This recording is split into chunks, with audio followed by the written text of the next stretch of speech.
Olá, bom dia, seja muito bem-vindo. Mais uma semana começando e nós estamos ao vivo. Agora são 8 horas e 31 minutos pelo horário de Brasília. E a partir de agora você acompanha comigo as notícias do Brasil e do mundo desta segunda-feira, dia 19 de junho. Vamos então aos destaques do dia.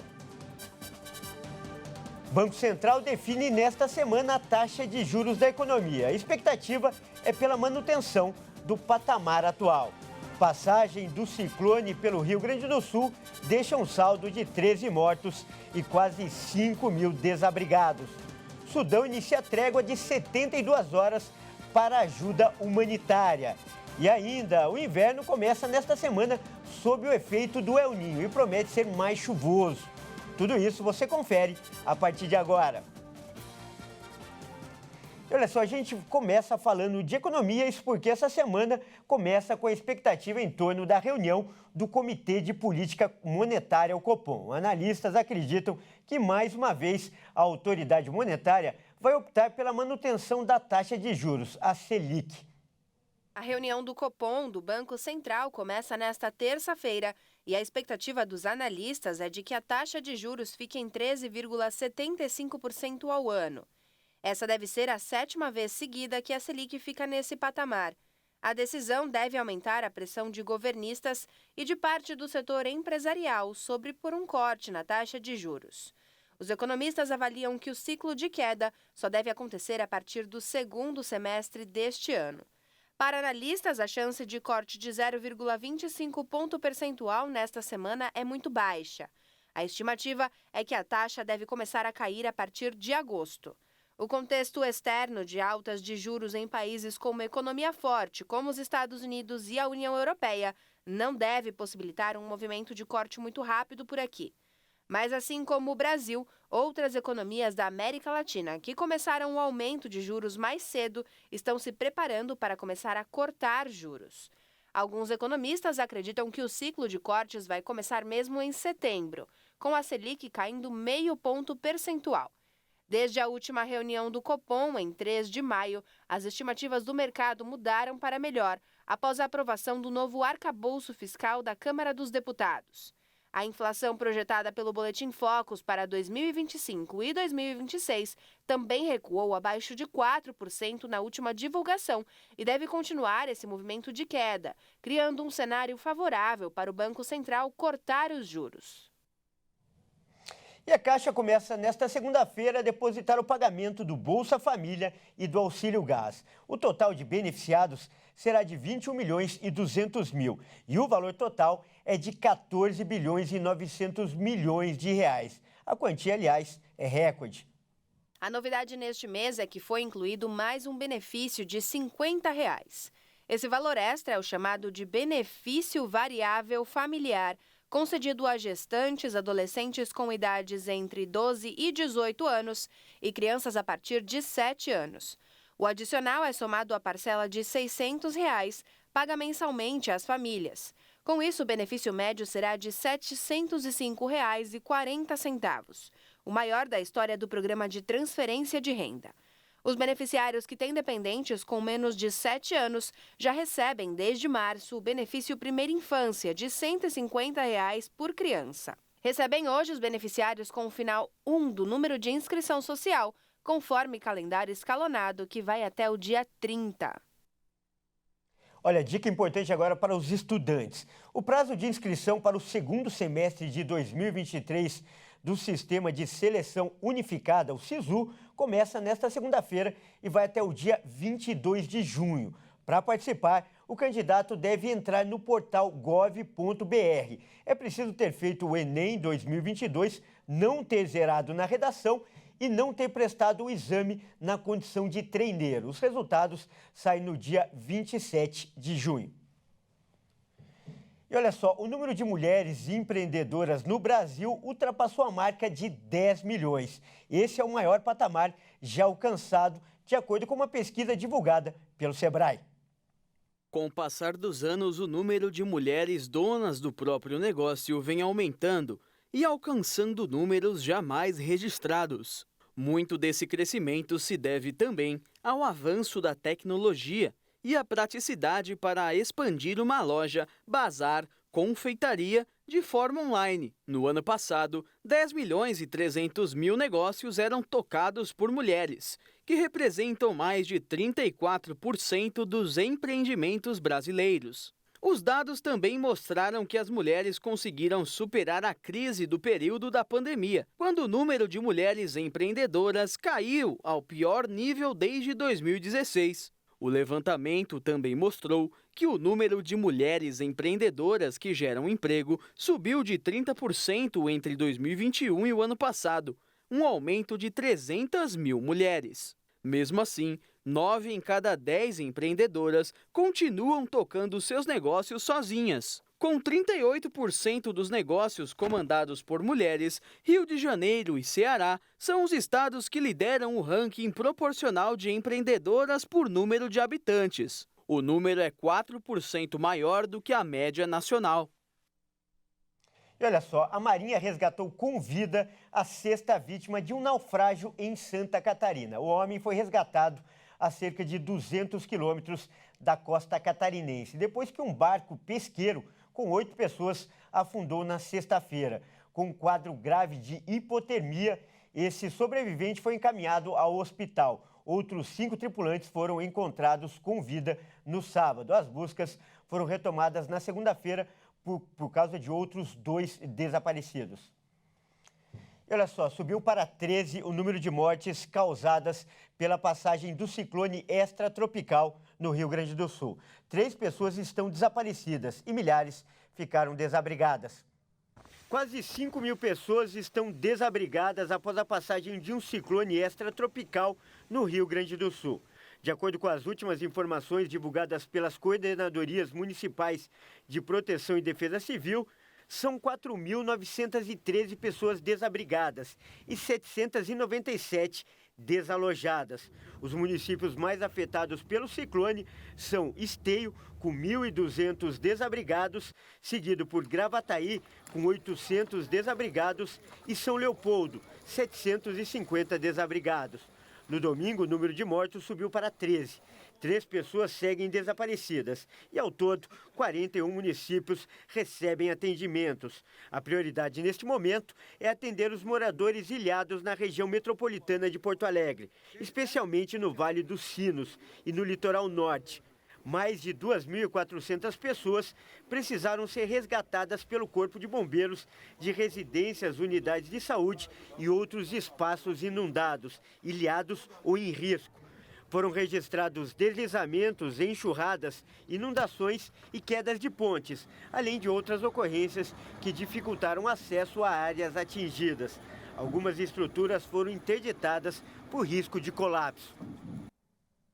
E o inverno começa oficialmente na quarta-feira. Esse ano, a estação deve ter um clima atípico por causa do El Niño, com temperaturas e chuvas acima da média, como a gente pôde ver aí alguns exemplos em algumas partes do país.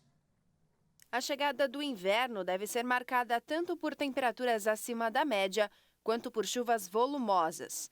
Isso deve acontecer principalmente nas regiões Sul, Norte e Nordeste, áreas do país mais impactadas pelo fenômeno El Niño, que provoca as mudanças. É esperado um aumento de até 2 graus acima do normal. Parece pouco, mas implica em temperaturas bem acima dos valores típicos para os meses de junho, julho e agosto. Mas até o final de junho, o centro-sul do país deve manter temperaturas abaixo da média, em virtude da massa de ar polar que influenciou o clima no país na semana passada. No sul, a expectativa é de grandes volumes de chuva, principalmente entre Rio Grande do Sul e Santa Catarina, com chuvas de até 100 milímetros acima da média. Já na faixa norte e nordeste do país, são esperadas secas. E isso também se deve à influência do El Niño, que dificulta a passagem de frentes frias para além da região sul do país. O impacto das frentes frias deve ser menor ou menos duradouro do que uma situação mais típica. No Sudeste, a expectativa é de um inverno um pouco mais quente em comparação com a média da época, o que não significa que vai haver calor comparável ao verão. Nas demais áreas, a previsão sazonal de chuvas é mais inconclusiva, mas sem indicativos de mudanças extremas. Olha, e mesmo no inverno é importante usar o protetor solar. Só que um estudo feito pela Universidade de São Paulo mostrou que os protetores atualmente disponíveis no mercado, mesmo sendo indispensáveis para a proteção da pele e da exposição, não são suficientes para barrar todas as faixas de luz que provocam danos à saúde. Foi o que apontou um novo estudo conduzido por pesquisadores do Centro de Pesquisa em Processo Redox em Biomedicina da Universidade de São Paulo, publicado na revista científica Journal. A luz visível compreende as faixas de comprimentos de onda de 400 a 750 nanômetros. Os pesquisadores afirmaram que pouca atenção é dada aos efeitos da luz visível na pele. Então, para investigar a fundo esses impactos, os cientistas utilizaram queratináticos de pele humana imortalizados, o RACAT, células presentes na epiderme, responsáveis pela produção de queratina, e os irradiaram com faixas de luz violeta 408 nm, azul 466/478 nm, verde 522 nm e vermelha 650 nm. A LV, luz visível, representa aproximadamente 45% da irradiância solar total que atinge a pele humana, em comparação com aproximadamente 5% da radiação UV, sendo a faixa especial que forma os maiores níveis radicais livres. Ou seja, a LV sozinha induz 50% dos radicais livres gerados na pele sob exposição solar, escreveram os autores no estudo. E veja a seguir, Sudão inicia trégua de 72 horas para ajuda humanitária. E você vai ver também as novas soluções tecnológicas que as empresas estão oferecendo para dar mais segurança às cidades brasileiras. Nós voltamos já.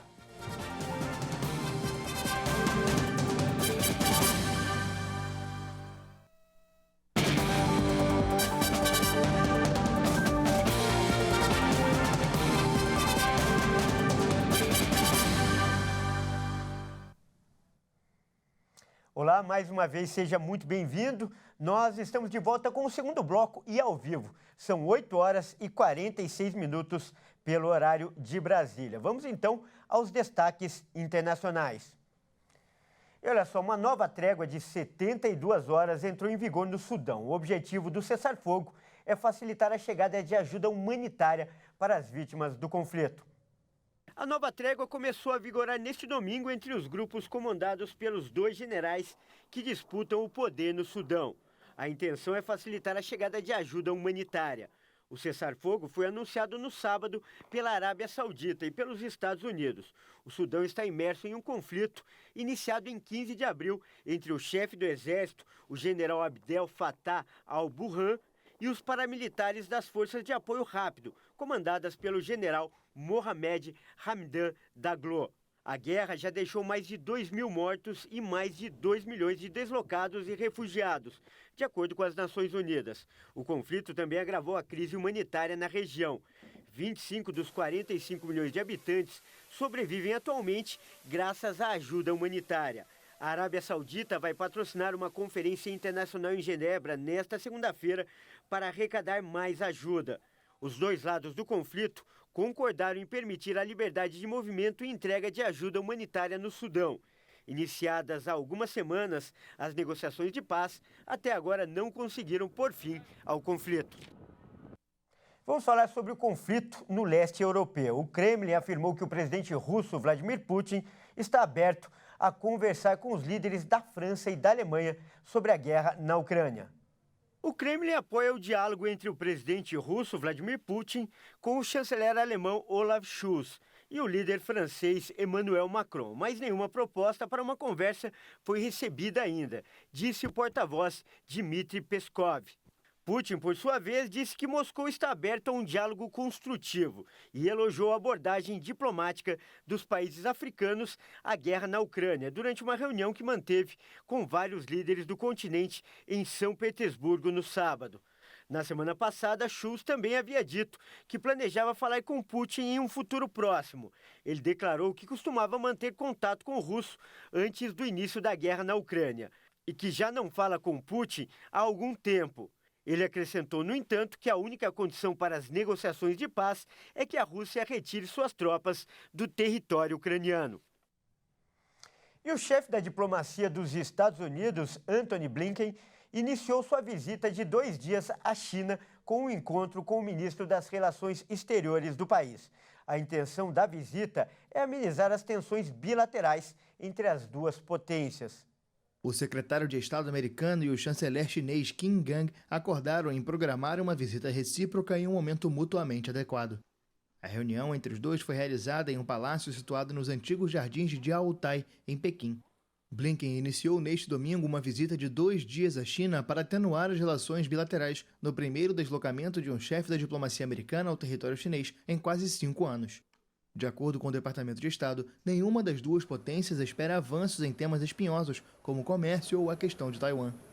O objetivo do encontro é retomar as relações diplomáticas e manter o diálogo para administrar as relações bilaterais de maneira responsável. A visita de Blinken estava programada originalmente para fevereiro, mas foi cancelada depois de Washington afirmar que detectou um balão chinês de espionagem sobre o território americano. O presidente dos Estados Unidos, Joe Biden, afirmou que espera se reunir novamente com o líder chinês Xi Jinping depois do encontro que tiveram em novembro em Bali, na Indonésia, às margens da cúpula do G20. E uma espécie de dinossauro herbívoro, da qual não se tinha registro no Hemisfério Sul, foi encontrada no Chile. Confira. Esta espécie habitou o Vale de las Chinas há 72 milhões de anos, no extremo sul do Chile, onde foram encontradas outras 4 espécies de dinossauros. Goncoquien é um hadrossauro, que é um tipo de dinossauro conhecido como bico de pato, que foi muito abundante em todo o hemisfério norte, muitos na América do Norte. Apesar disso, aqui no hemisfério sul são muito pouco conhecidos. Os restos foram encontrados em 2013 e, posteriormente, os cientistas conseguiram classificá-los. A denominação Goncoquien tem origem na língua dos Tehuelches do Sul, povo originário que habitou a região até o fim do século XIX e significa parecido com um pato silvestre. O Goncoquien era relativamente pequeno, com aproximadamente 4 metros de altura e um peso estimado em 1 tonelada. Era um hadrossauro relativamente pequeno, já que há parentes dele que podem alcançar 12, 15 metros de altura. A descoberta revela que a Patagônia chilena foi um refúgio para espécies muito antigas de hadrossauros, que teriam migrado para o hemisfério sul muito antes de formas mais avançadas e podem até ter chegado à Antártida.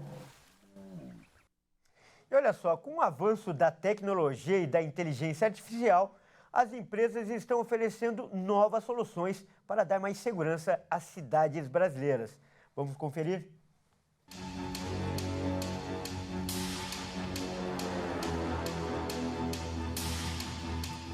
10 das 30 cidades mais violentas do mundo são brasileiras. 40% da população do país já foi assaltada. Por aqui acontecem cerca de 3 roubos por minuto. Cerca de 25% dos roubos de celulares que ocorrem no mundo são aqui. 1.000 carros foram roubados ou furtados por dia no país em 2022. Um aumento de 12% em relação a 2021. A cada hora, os criminosos levam 41 veículos. A violência é um dos temas que mais preocupam os brasileiros. Principalmente nas grandes cidades, sair de casa pela manhã e retornar em segurança à noite após uma jornada de trabalho ou de estudo é um desafio. A gente não tem uma noção de onde que tem o perigo, onde a gente pode estar seguro, na verdade, na rua, né? Então a gente está totalmente inseguro, né, de estar na rua, né, o dia a dia, né? Ultimamente está piorando a cada dia a insegurança, a intranquilidade de quem mora, do morador, de quem trabalha. Eu me sinto insegura. Tem mais ou menos um mês lá na Praça da Sé mesmo, o cara avançou no meu pescoço para arrancar minha corrente. Mas apesar da incerteza e da sensação de insegurança nas ruas, os tempos atuais trazem oportunidades para a sociedade e para as empresas fazerem negócios. Sorria, você está sendo filmado. Com certeza, você já ouviu muitas vezes essa frase.